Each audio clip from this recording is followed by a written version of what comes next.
Okay, let's dive right into this explainer. There's this massive tug of war going on right now between our vibrant social lives and our long-term bank accounts. We literally all know that sinking feeling, right? Your phone buzzes, it's the group chat, and everyone's making plans for a weekend getaway or dinner at that trendy, wildly expensive new restaurant. You want to go, obviously, you genuinely want to be part of those memories. But your budget, yeah, it's flashing a giant red warning sign. So today, we're breaking down the very real, very frustrating phenomenon of financial peer pressure. We're going to use some fascinating new research and expert insights to figure out exactly why we do it, the lasting damage it can cause, and most importantly, how to actually put a stop to it. I mean, think about this for a second. Have you ever said yes to a dinner or a trip that you couldn't actually afford just to avoid missing out? Seriously, we have all been there. It is the deeply relatable pain point of social FOMO, the fear of missing out. It's that familiar gnawing anxiety where you just put a weekend trip or, a round of overpriced drinks on a credit card, cross your fingers and mentally promise yourself, I'll figure out how to pay for this later. It feels like such a small, necessary compromise in the heat of the moment, but honestly, it operates like a silent killer to your overall budget. Cognitive behavioral therapist Vivian Cooper hits the nail on the head here.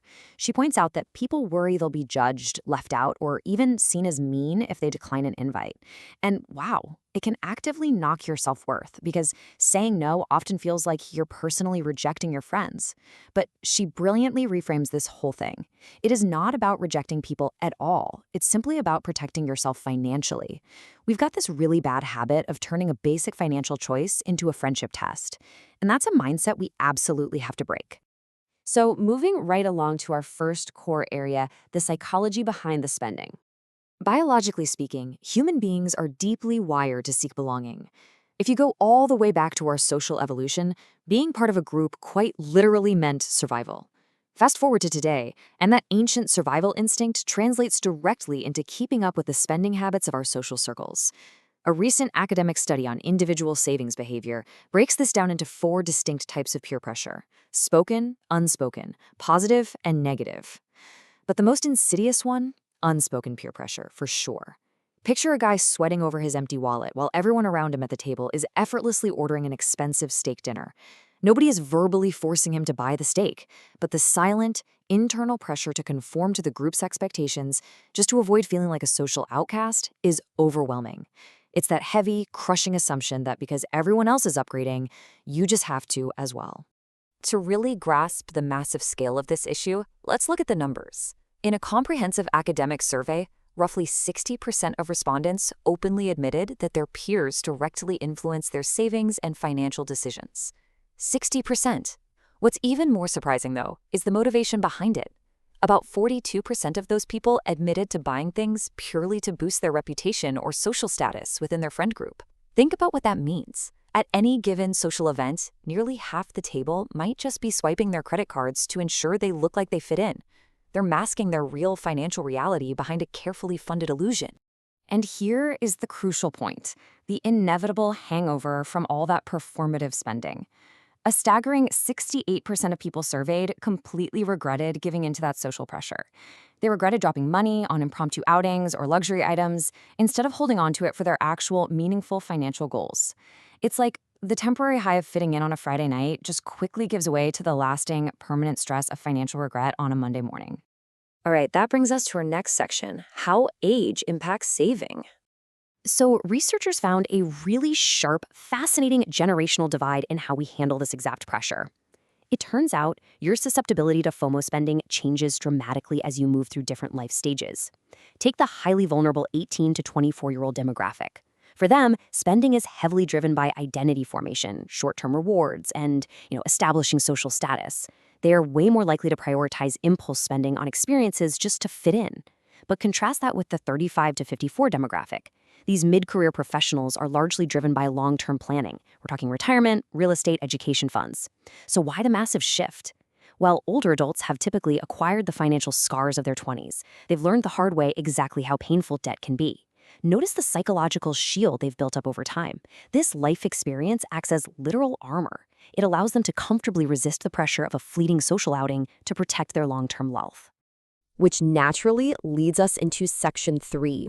The debt spiral danger.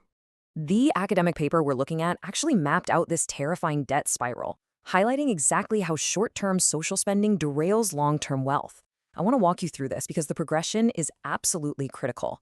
Step 1 is the facade, overspending just to maintain appearances and social status in the moment.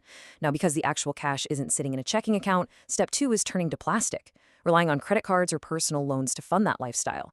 Step 3 is where the trap firmly snaps shut, accumulating compounding interest.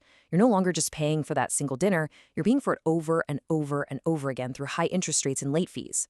And this rapid expansion of debt basically locks you into step 4, long-term financial insecurity. This is the absolute dread of living paycheck to paycheck, completely unable to grow your savings, all because your future earnings are already tied up paying off a fleeting Saturday night that happened like 3 years ago. Okay, let's pivot to the solution in section 4, setting healthy financial boundaries.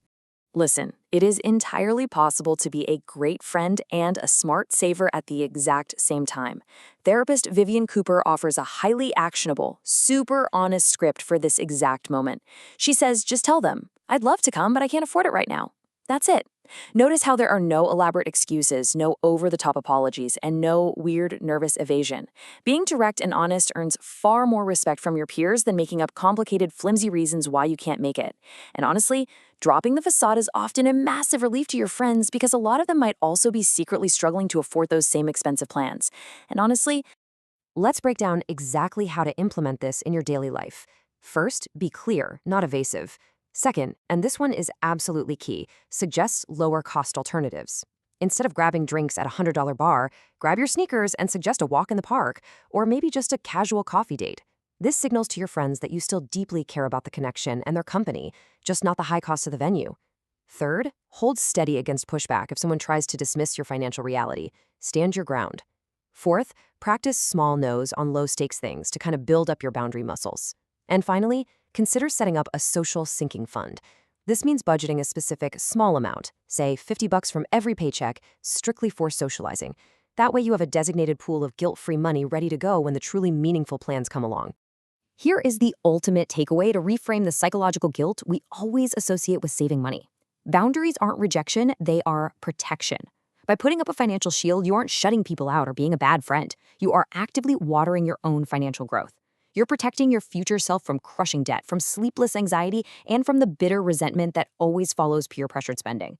Speaking honestly and openly about your budget is literally the ultimate form of self-respect. So, I want to leave you with this final, provocative thought to mull over.